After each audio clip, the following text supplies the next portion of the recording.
그러면 지금부터 하나씩 풀어가 보겠습니다.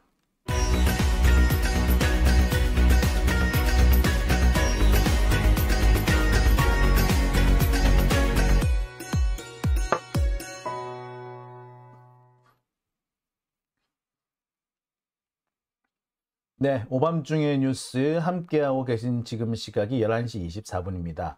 생방송 중에 광고가 나왔다고요? 그래서 이거 제가 하는 광고가 아니고요. 그거는 예, 구글에서 하는 겁니다. 예, 제가 어떻게 통제를 할 수가 없어요. 자, 덴노 의예근님 오셨네요. 오늘도 감사합니다. 라고 해주셨습니다. 자, 그러면은요. 오늘 제가 준비한 첫 번째 주제부터 시작해 보겠습니다. 제가 준비한 첫 번째 주제는 유동규 이번엔 검정 모지코트 쇼입니다. 야, 참 유동규라는 사람이 재밌는 사람이에요. 근데 자기가 하고 있는 얘기가 신빙성이 있다, 믿을 만한 얘기다 라는 걸 강조하기 위해서 자기가 한 말에 대해서 계속 중언부언을 하면서 자기 얘기가 확실히 맞다, 근거가 있다는 걸 되게 강조하려고 합니다. 그러면서 어떤 때에 가면은 대단히 어떤 자기가 말하고 있는 어떤 상황에 대해서 매우 상세하게 이렇게 쫙 늘어나요. 어떻게 보면은 눈앞에 그려지듯이 생생하게 얘기를 합니다. 예컨대 이런 거죠. 내가 누구를 찾아가서 돈을 전달할 때 그때 날씨가 어땠고 그날 갔더니 무슨 색 옷을 입고 있었고 그 자리가 어디였는데 내가 이 사람을 현관문에서 만나가지고 함께 자기 책상까지 걸어 들어갔다. 뭐 이런 식으로 아주 디테일하게 얘기를 합니다. 뭐 심지어는 그때 내가 왜 이런 상황을 기억하느냐 하면은 이라고 하면서 그날이 뭐 이런 날이었기 때문에 내가 그 상황을 기억할 수밖에 없다 라고 얘기를 합니다. 듣기로는 꽤 그럴싸하고 신빙성이 있어 보입니다. 근데 한꺼풀만 벗겨서 들어가 보면 엉터리 얘기인 경우가 많죠. 유동규가 이재명 대표를 직접 만나서 자기가 설명을 했다. 대장동 사업에 대해서 설명을 했다. 직보를 했다. 그래서 그림까지 그려가면서 내가 설명을 했다. 그리고 그날 정진상을 처음 만나러 갔는데 정진상이 자리에 없는 바람에 내가 이재명 성남시장을 직접 만난다. 이렇게 디테일하게 설명을 합니다. 그림까지 그려가면서 설명했다. 자, 그런데 물어봐요. 무슨 그림을 그렸어요? 기억이 안 난대요. 자, 몇 시에 갔어요? 점심때쯤 지나서 갔습니다. 근데 그 점심때 이후에 이재명 대표는 당시 그 자리에 성남시청에 있지 않고 경북 김천인가 어딘가에 지방 출장을 나가 있었던 거예요. 그거 뭐야? 되게 디테일하게 얘기를 하는데 막상 디테일하게 따져 들어가면 대답을 못하는 거예요. 돈 3천만 원을 준비해 가지고 와서 정진상 실장 집 앞에 편의점에 들러 가지고 과자라든지 음료수를 사고 비닐봉지를 받았는데 그 비닐봉지 안에 3천만 원을 넣어서 갔다. 디테일하게 얘기를 하죠. 근데 비닐봉지가 까만색이었나요? 하얀색이었나요? 대답을 못하죠. 또 있습니다. 내가 정진상한테 돈을 주기 위해서 집을 직접 찾아갔고 CCTV가 있기 때문에 CCTV를 피하기 위해서 비상계단으로 올라갔다. 자, 그런데 CCTV, 비상계단 입구에 CCTV가 떡하니 달려있는 거죠. 이렇게 황당한 얘기를 많이 합니다. 또 문제는 유동규가 비상계단으로 올라가서 복도식 아파트라서 비상계단으로 올라가가지고 돈 주러 갔다라고 하는데 그 무렵에 정진상 실장은 복도식 아파트가 아니라 계단식 아파트에 살고 있었다든지. 자, 이렇게 황당한 경우가 많이 있어요. 그러니까 유동규 씨의 말을 그냥 착 들으면 되게 그럴싸한데 하나하나 따져보면은 되게 어처구니가 없는, 예, 헛웃음이 나오는, 실소를 자아내게 하는 그런 말들이 많습니다.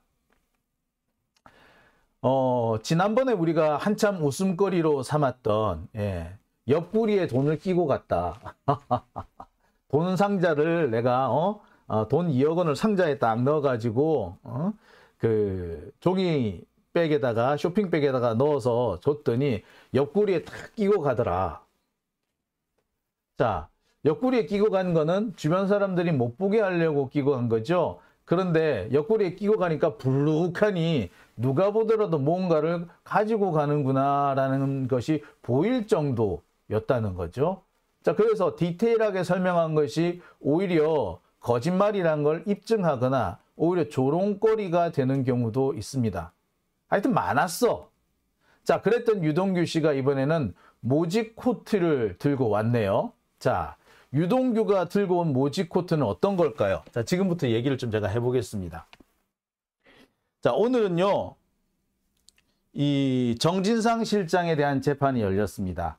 자, 오늘 정진상 실장의 재판은 재판부가 변경되고 난 다음에 어떻게 보면 거의 첫 번째 공판이라고 해도 과언 아닙니다. 지금까지는 이 재판부 갱신 절차를 밟아왔어요. 그러니까 다른 재판부에서 진행된 여러 가지 재판 내용을 다시 한번 새로운 재판부가 리바이벌하는 그런 시간입니다. 그래서 그동안에 녹음되어 있는 음성 파일 같은 거, 녹취 파일을 쭉 들으면서 이게 뭐다 저게 뭐다 이렇게 얘기를 다시 한번 인지하는 그런 시간인 거죠.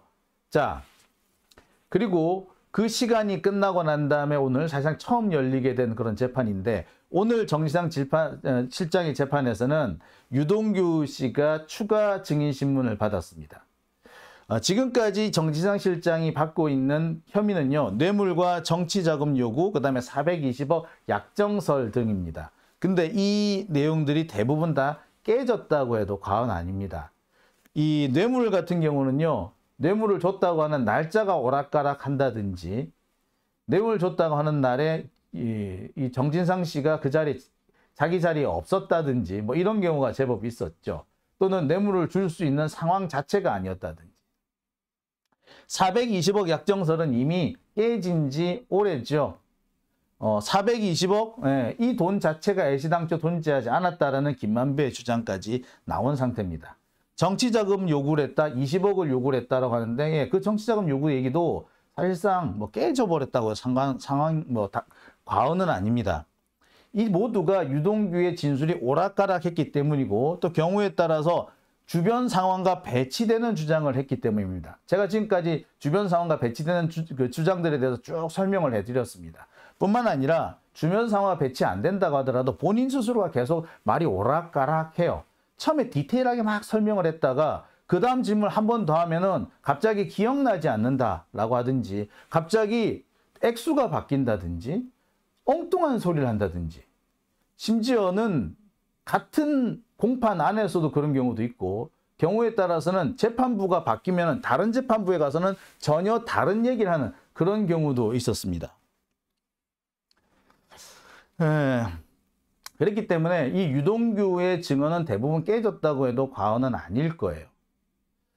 자, 오늘 근데 주로 다뤄진 거는 유동규가 2020년 추석 무렵에 3천만 원을 정진상 실장한테 전달했다고 주장하는 대목입니다. 사실 이 부분은요, 기존에 처음에는 포함되고 있지 않다가 최근 들어서 갑자기 들어선 부분입니다. 공소장 변경 절차를 밟은 걸로 알아요. 그래서 갑자기 새롭게 추가된 부분인데요. 그러니까 이번에 다시 증인신문을 받은 거겠죠. 자, 2020년 추석 무렵에 3천만 원을 전달했고 검은색 코트 주머니에 이 돈을 넣어가지고 갔다라는 게 오늘 유동규의 주장이었습니다. 자, 그런데 유동규의 오늘 주장에 대해서 저도 황당했지만 보통의 이 언론들도 대단히 황당해하는 그런 분위기였습니다. 왜 그랬느냐?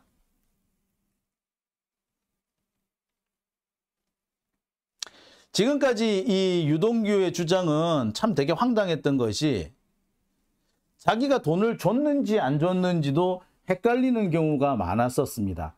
재밌는 게 2013년하고 14년 이 사이에 명절 떡값으로 김용 부원장한테 돈을 줬다 말았다 뭐 이런 얘기를 합니다. 처음에는 줬댔다가 안 줬댔다가 정진성한테 준 건 맞는데 김용한테 줬는지 안 줬는지 기억이 안 난다 그랬다가 500만 원이랬다가 1000만 원이랬다가 날짜도 추석 전이랬다가 추석 후랬다가 자꾸 바뀌어요. 그러니까 이 유동규의 진술 자체를 믿을 수가 없는 거죠. 뇌물을 1억 원을 뭐 성남 일식집에서 줬다 이 부분도 원래 남욱이랑 뭐 같은 식당 안에 있었다. 남욱은 다른 방에 있었고 정진상은 따로 와서 만났는데 그래서 그 자리에서 뭐 9천만 원 주고 어쨌다 뭐 이런 식으로 얘기를 해요. 그런데 문제는 뭐 그래 그러면 남욱이는 그때 어디 있었는데 옆에 다른 방 안에 있었다. 근데 문제는 뭐 남욱은 홀에 있었다는 거 주장을 해요. 근데 홀에 있었으면 이 사람이 왔다는 얘기를 이 사람 남욱이 있다는 거를 정진상 실장이 모를 리가 없죠. 자 그리고 2009년, 2019년과 2000년, 2030, 2020년에 각각 이 3천만 원씩 정진상 실장의 집에서 혹은 사무실에서 돈을 줬다. 뭐 이런 주장도 지금 하고 있습니다. 오늘 재판을 한 부분은 이 부분에 대해서 증언을 한 거예요. 자, 2019년 집에서 돈 3천만 원을 줬다. 이 정진상 실장이 집에 찾아가 3천만 원 줬다는 거는 뭐 그거죠. 그 집 앞에 뭐 편의점에 가가지고 돈을 뭐 어쩌고 했던 바로 그 내용이고요. 또 돈을 전달해 주기 위해서 정진상 실장 집에 갔는데 이 CCTV를 피하기 위해서 뭐 비상계단으로 올라갔다 했던 뭐 그런 내용들 부분입니다. 자, 그건 2019년, 그 다음에 2020년이 오늘 한 거예요. 그래서 3천만 원을 이런 편지 봉투 같은 데 넣어가지고 봉투에 넣어가지고 각각 1,000만 원씩 3개 봉투를 만들어서 하나는 이쪽 주머니, 하나는 이쪽 주머니, 그러니까 안주머니에다 넣고 하나는 또 바깥 주머니에 넣고 이렇게 해서 가져갔다는 겁니다. 자, 자세히 좀 들어볼게요. 2020년에 3천만 원을 줬다. 추석 무렵에 전달을 했고 아까 말씀드렸듯이 코트 주머니에 넣어서 돈을 준 명목은 지가 이제 경기도 그 관광공사를 그만두고 다시마 사업을 할 건데 이 다시마 사업을 하는데 좀 도움을 달라. 잘 봐달라. 뭐 이런 청탁을 하러 돈을 3천만 원을 줬다는 겁니다. 그러면서 오늘 내가 돈을 어떻게 줬느냐 하면은요. 하면서 코트를 가지고 와서 시연을 합니다. 자, 내용을 한번 볼게요. 이랬다는 거예요. 자, 잠시만요. 제가 오늘 내용이 하도 웃겨가지고 저도 오늘 코트를 하나 가져왔습니다.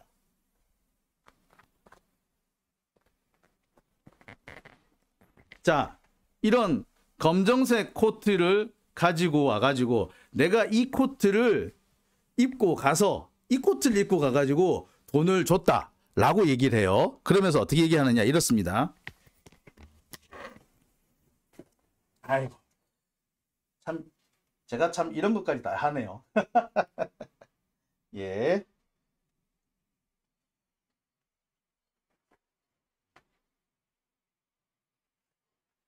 자, 이렇게 검정색 코트를 입고 자, 이 검정색 코트를 입고 추석 무렵에 추석이 끝나고 난 다음에 그러니까 추석 연휴가 끝나고 난 다음에 2020년 추석 연휴가 끝나고 난 다음에 이런 코트를 입고 경기도청에 찾아가 가지고 정진상 실장한테 돈을 줬다. 봉투에다가 1,000만 원씩 모두 3개를 만들어 가지고 하나는 이쪽 안주머니, 하나는 이쪽 안주머니에 넣고 또 하나는 바깥쪽에 주머니, 오른쪽 주머니에 넣고 가서 정진상 실장 자리 가가지고 이렇게 줬다. 이렇게 뺏어주고 이렇게 뺏어주고 그랬다. 자, 되게 디테일하죠. 지금까지 유동규 씨가 이렇게 돈 주는 장면을 되게 디테일하게 얘기를 하는데 이번 3천만 원에 대해서 이렇게 디테일하게 설명한 것도 처음입니다. 지금까지는 돈을 줬다라는 식으로 얘기를 하고 정진상 실장의 이 책상 서랍을 열어가지고 거기에다 돈을 놓고 왔다. 이렇게 주장을 했어요. 돈을 그냥 책상 서랍에다 놓고 왔다라고 했지 어떻게 가지고 갔다는 얘기는 이번에 처음 나온 얘기입니다.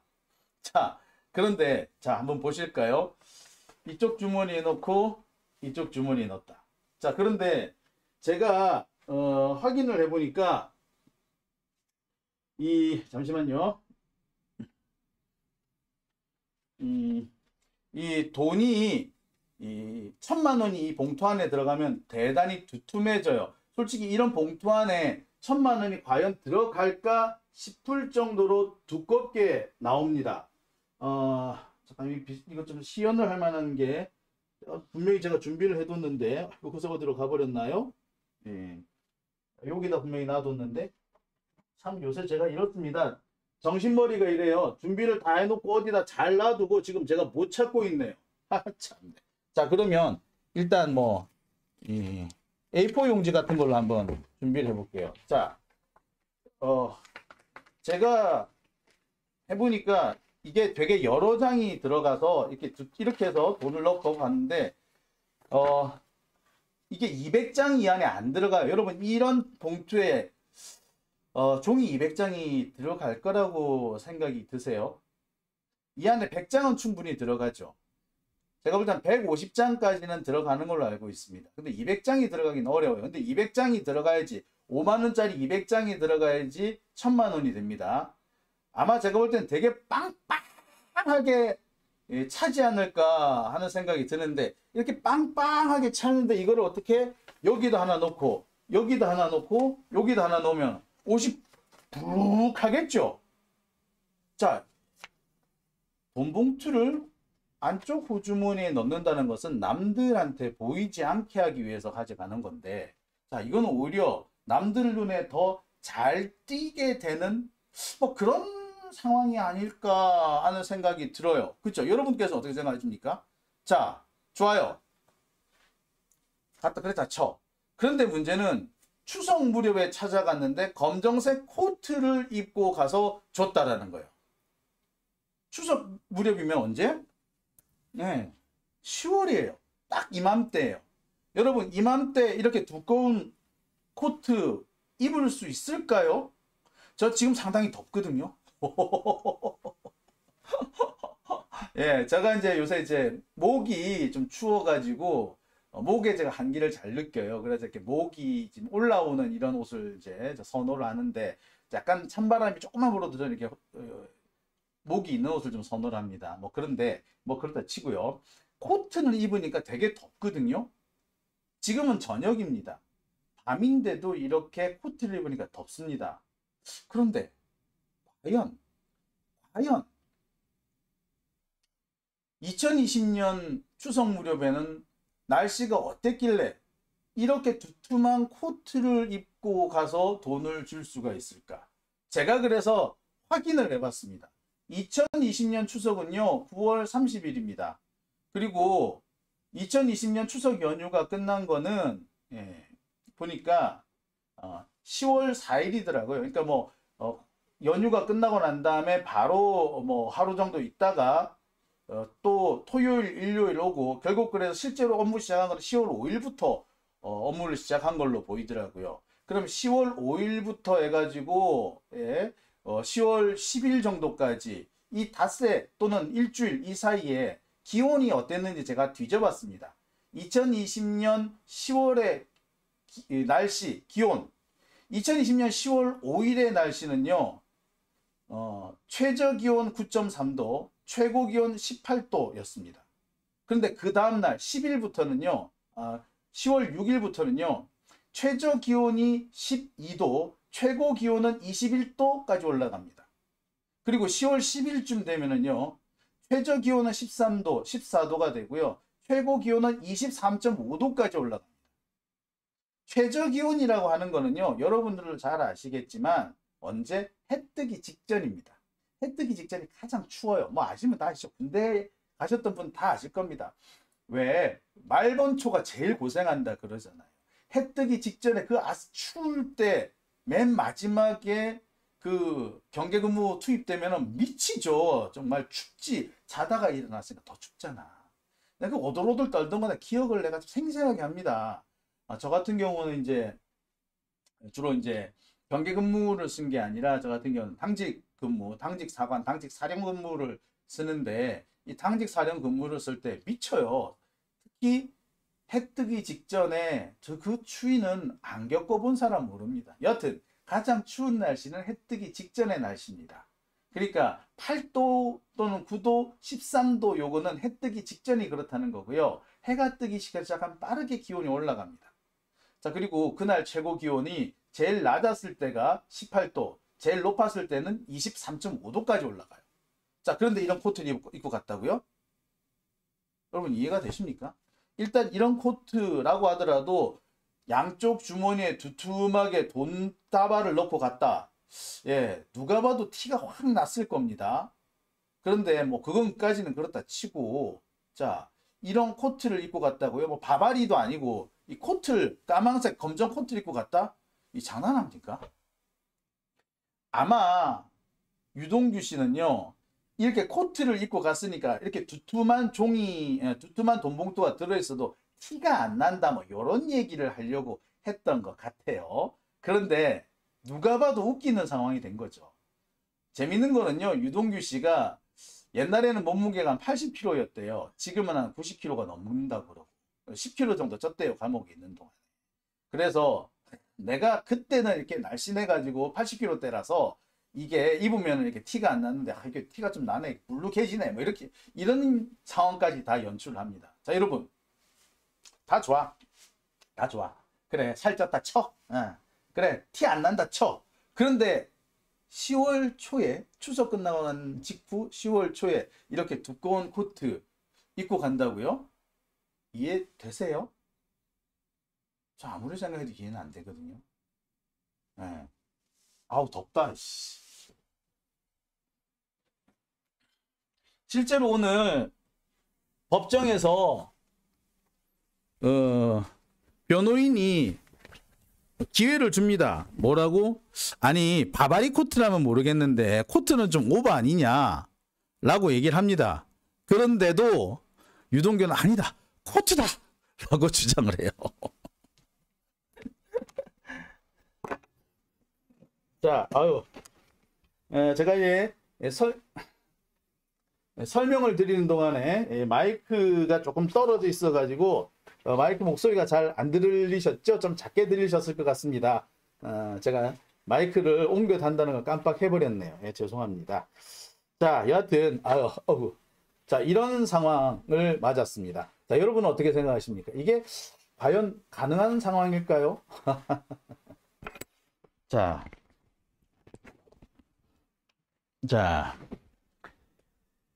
저만 이상하게 느끼는 거는 아닌 모양이에요. 제가 볼 때 이렇게 이상했는데, 다른 언론들, 우리가 적폐라고 하는, 기레기라고 하는 그들도 이번 유동규의 주장은 아무래도 좀 이해가 안 됐던 모양입니다. 그래서 뭐라고 얘기를 하느냐?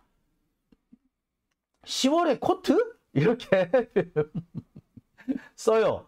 정진상 측에서 이렇게 반박을 했다라는 취지이기는 하나 10월에 코트?라는 물음표를 답니다. 심지어 조선일보까지 코트에 넣으니 빵빵 이런 식으로 얘기를 썼고요.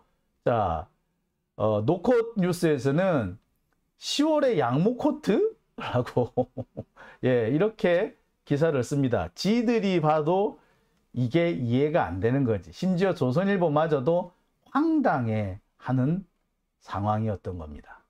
뭐 상식적으로 말이 돼야 말이죠. 그렇죠? 상식적으로도 말이 안 되는 소리지 않습니까? 참. 허브향기님, 더럽게 창조적이네 라고 하셨고요. 행복블루님, 정말 우습네요 라고 하셨습니다. 최영아님, 낮에는 반팔 입어요.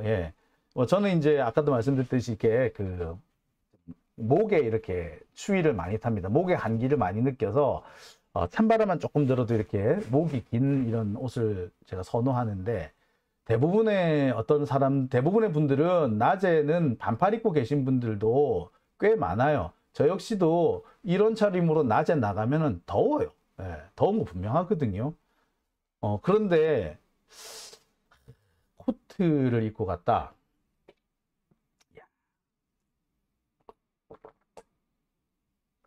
참 말도 안 되죠. 예. 자, 유동규가 우리한테 큰 웃음을 주고 있습니다. 지난번에 옆구리에 돈 가방 끼고 간 얘기를 해서 많은 사람들한테 즐거움과 웃음을 선사하더니 이번에는 모지 코트, 검정색 모지 코트로 우리한테 이 큰 웃음을 주고 있습니다. 한편 그런 생각이 들어요. 만약에 이재명 대표 혹은 정진상 실장 이런 분들이 무죄 판결을 받는다고 하면은 제가 보건대 유동규의 공이 좀 클 것 같아요. 이렇게 황당한 증언을 했다는 것 자체가 사실은 검찰의 기소 내용을 스스로 반박하는 꼴이 되고 있거든요. 요즘 이 재판 진행되는 거 보면 야, 검사들 진짜 아무나 하나? 검사들 정말 아무나 하는구나. 저렇게 황당한 얘기를 법정에서 증거랍시고 증인이랍시고 데리고 와서 늘어놓나 이런 생각을 참 해요. 우습기 그지 없습니다.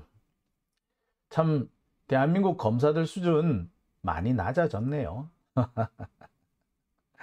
자, 오밤중의 뉴스 함께하고 계신 지금 시각 11시 49분을 지나고 있습니다. 허브향기님 들어오셨고요. 나라를 날로 드시네님 오셨습니다. 검사들아 여기까지 다음은 없다. 알겠냐? 그냥 기소청으로 라고 하셨고요. 조명원님 유동규는 그렇더라도 그걸 시켰을 검쇠놈들 어이가 없네요 라고 하셨고요. 이민자님 10월의 코트 유행하겠네. 그러게 말입니다. 코트 유행하겠네요. 단무지님 진짜 모질이 라고 하셨고요. 멋쟁이 진님 그런 말을 듣고 있는 판검새도 한심하네요. 자, 크리스 씨님 검사 수준이 그냥 골목 대장 노릇이네요. 아카시아님 조작 날조 검사라고 하셨습니다. 아유 그렇죠. 네. 자, 요즘 개그 프로가 많이 사라졌다고 하죠. 개그맨들이 유튜브 활동을 더 많이 한답니다. 개그 프로가 사라진 이유를 두고 여러 가지 얘기가 있습니다만 어떤 분은 이런 말씀하십니다. 정치가 더 개그인데 어떻게 개그 프로가 살아남겠느냐 그 말이죠. 자, 오밤중의 뉴스 제가 준비한 첫 번째 주제 여기까지고요. 이어서 두 번째 순서로 넘어갑니다. 국유화 폐간 어떤 대통령도 할 수 없는 일인데 감히 제가 어떻게 그런 말을 한다는 것입니까? 이치에 따지지 않는 말을 가지고 사람을 이렇게 몰약해서는 안 됩니다.